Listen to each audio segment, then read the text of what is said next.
The Stoic Way to Handle Anxiety Attacks. Part 1. Introduction. Not everyone speaks of it, but many have experienced this feeling. Heart pounding fast, cold hands, unable to breathe, and you think you are about to die.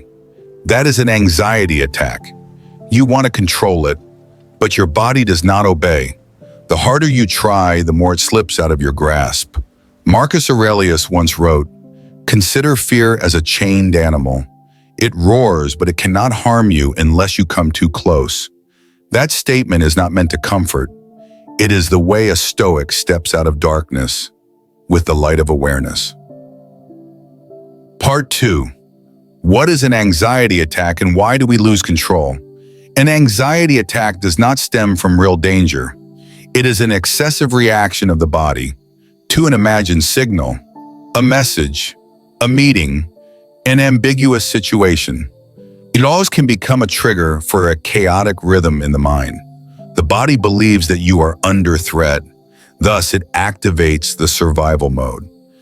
Even though no tiger lurks in the bushes, it is merely an unanswered email. Epictetus once said, "Not the thing itself, but your opinion about the thing." We do not perish because of reality. We suffer because of our blind reactions to it. Part 3.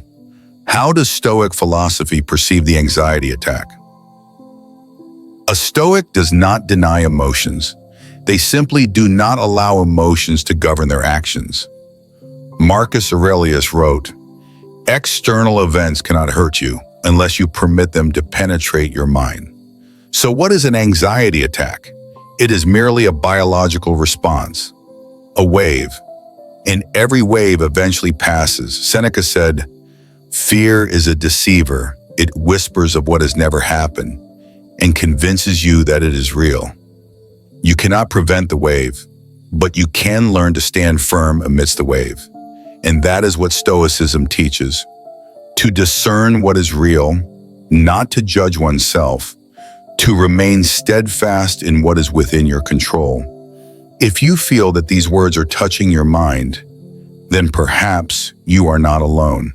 Press like to hold on to this moment of mindfulness and leave a comment sharing something you are striving to control or have learned to let go. For sometimes a simple sharing can open a door for someone else. Part 4. 3 Stoic applications to overcome anxiety attacks. 1. Return to the breath. Master the body. 2. When the anxiety attack begins, the first thing that loses control is the breath. Yet it is precisely the breath that provides the way out. Practice. Inhale deeply for 4 seconds. Hold for 4 seconds. Exhale slowly for 6 seconds. Repeat for 3 minutes. Marcus Aurelius advises, when you are in turmoil, withdraw as if you were a fortress.